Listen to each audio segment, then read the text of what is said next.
Hello, hello, hello, everyone.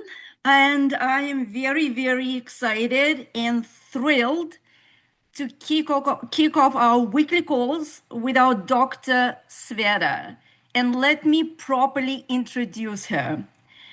Dr. Sveta is a former pediatric surgeon, a senior breast cancer pathologist in Alberta. She is certified in regenerative and anti-aging medicine. And she's a scientist who studies the evidence and science behind health and longevity.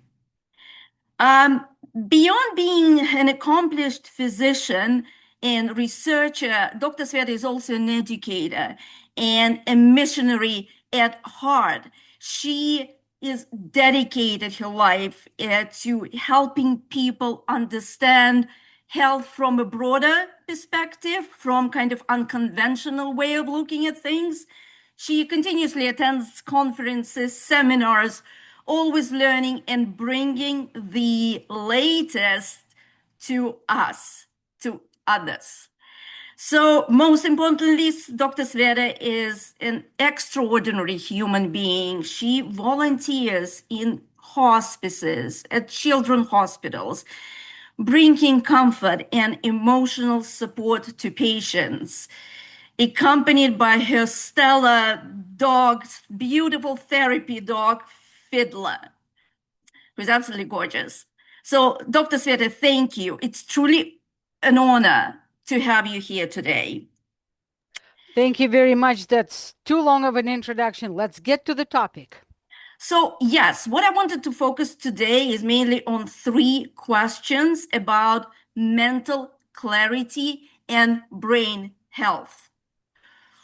My first question is that why are we, and so many of us, experiencing the brain fog, difficulties in concentrating, moments that sometimes we need to read the same page twice or three times? My second question is about the brain fog, why it's getting worse as we age. And third question is, what can we do about it? So let's go to the first question, which is why we are having this brain fog, Dr. Sveta. Okay, so let's make one thing clear. I am not a neurologist and I'm not a psychiatrist. So my thing, again, all my knowledge is from studying and experience and digging, and obviously studying physiology and pathophysiology of the brain. However, in medical schools, we have not been taught about the notion that is called oxidative stress. So oxidative stress is basically a cellular garbage. Why is it attached to the brain fog? Well, the issue with the brain is that this is a very small organ that basically obtains approximately 2% of our whole body weight. However, it consumes 20 plus percent of the whole consumed oxygen. So that tells you the importance. Now, why is it consuming so much oxygen? Well, because we need to think. In order for us to think, we need literally energy. We need the food in our cells. We need the food in our brain cells. So not only you need to eat right, and actually the brain cells are fed by glucose, surprise, by proper sugars. It is fed by glucose, nothing you can do about it. So, and it is fed by some fatty acids. So, but the thing is, so you feed it, and then what you need the cells to function. You need literally energy, you need joules, you need energy. So, energy in the cells is called ATP, adenosine triphosphate acid. Who cares? ATP. So, now the problem with this, how do you make ATP? You make it in mitochondria. So what happens is mitochondria combines that food, breaks down, let's say, glucose into components, combines it with oxygen, and gives us that energy. So that is why, let's say this, and then the cells, they need a lot of energy and a lot of function. So what happens is they stop cleaning the cell. So obviously, the cell is working so very hard, and through that multitude of biochemical reactions, it's going to produce byproducts. And a lot of these byproducts create something that is called cellular oxidation or cellular garbage or oxidative stress. And that is the essence of us eating wrong, not sleeping right, not breathing right. We don't breathe right. We don't breathe deep and long and relaxing. We breathe shallow and frequent. We don't give our brain enough oxygen. So, from that perspective, that accumulation of oxidative stress, creating that cellular garbage, that is basically fogging our brain. And then to get to the second question right away, why do we get it more when we're aging?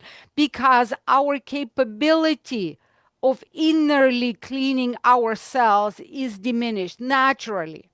So, naturally, with aging, our cleaning processes, our Dysons are not working right. From Dysons, they're turning into dustbusters. That's number one. And number two, the mitochondria that I told you that literally makes an energy, it becomes old as well. So it decreases in numbers, but it also decreases in function. And that creates the brain fog. So that's somewhat combining questions number one and number two. Thank you. So, and the third question is, uh, is there anything we can do to improve mental clarity and quickly? We're always looking for quick solutions. We always do look for quick solutions. So, guys, it's interesting enough.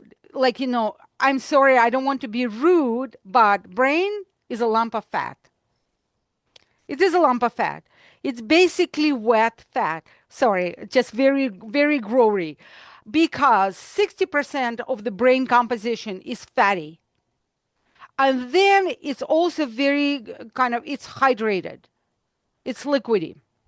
So now, and then obviously, what's in the brain? The brain, let's say, it's like a traffic tower or something. It's a command center in a sense. However, we can argue about this because we start thinking that center is actually in our gut. Okay, let's assume that the brain is a command center. So what do we need? So, and what happened with us? We're always excited. So there are, let's say, two systems that are sort of need to be in balance. Everything needs to be in balance. So there is a sympathetic system, our cortisol up and our sort of excitement, our fight or flight. So it's either we're fighting or we're running, but we're excited. And then there is the inhibitory or calming down nervous system. So there's sympathetic and there's parasympathetic. And everything that disbalance between sympathetic and parasympathetic systems, it contributes to that oxidative stress, or oxidative stress conversely contribute to that disbalance between sympathetic and parasympathetic systems. So that's why, per se, yes, the foundation is to clean oxidative stress. And unfortunately, just your vitamins and let's say your extraneous supplements may not going to work, because you need to turn your own ability to clean oxidative stress. And that's why we keep talking about NRF2 activation, guys, and get back to Maria to learn more about NRF2 activation, as well as the mitochondrial support, mitochondrial balance, and mitochondrial boost back to the brain. So how do we start thinking and calming? Because when we're excited, we can think. So we need to calm the brain. What can we do?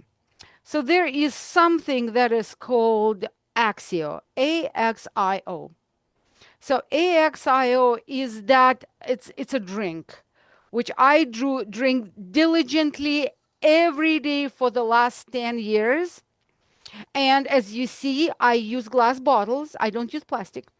So, and then what's in that Axio? So what? So that Axio helps you to lift your brain fog. You actually inadvertently start noticing that you're concentrating more. You're actually sustaining your concentration and focus, and you are genuinely uh, um, focused, and you're genuinely calmer. That's the word I kind of lost. You're genuinely calmer. And the interesting thing, you're sustaining it. So, yes, in the morning, I drink a little bit of a pure black coffee because actually it's not even to wake me up. I'm woken up. No, because coffee, organic black coffee, is very good for you. Just don't overdo caffeine. It's very good for you. It's good for your brain because it contains vitamins and it contains polyphenols. And yes, it does contain some caffeine. Back to Axio. So, what does Axio, what else? So, how does it calm down the brain? How does it focus the brain? How does it help us to stay young, actually? So, it contains some ingredients that is called L-theanine. L-theanine is one of the components of a green tea extract, EGCG. So, what does it do? It stimulates our GABA, our calming neurotransmitter. So, what else do we have in that Axio other than it tastes very good? And in Canada we use decaffeinated version. So, what does it have? It has quercetin. It has B complex. Again, B complex, quercetin, magnesium, EGCG, L-theanine. It has a pine bark. So pine bark is going to be like an NRF2 activator. Now, quercetin, EGCG, Bs, magnesium, that is going to cross blood-brain barrier. So that is actually going to go in the brain, and that's when it's going to stimulate GABA, whole bunch of other things as well, helping your movements with another neurotransmitter. Let's don't complicate the issue. That is why I stand by Axio. As you see me, we're recording in the nooks and the crannies. I'm in my office. Marie is working. So both of us have very brainy jobs. So, I do not function without Axio looking in the microscope every day because it's a very brain intense work that I do. Same with Maria. So I strongly encourage you guys, if you want to learn more details, please reach out to Maria. She will provide you with details and stuff. And I will strongly encourage you to give it a try. It's clean, it's tasty, it will hydrate you, and it's absolutely awesome for your brain. And you will feel back to brain normality again. And thank you, Maria. Thank you for giving me a chance. Thank you, Dr. Sveta. I love how you explain science in such a self-explanatory way. Thank you. And that's it for today. Stay tuned for our next weekly call. Bye for now.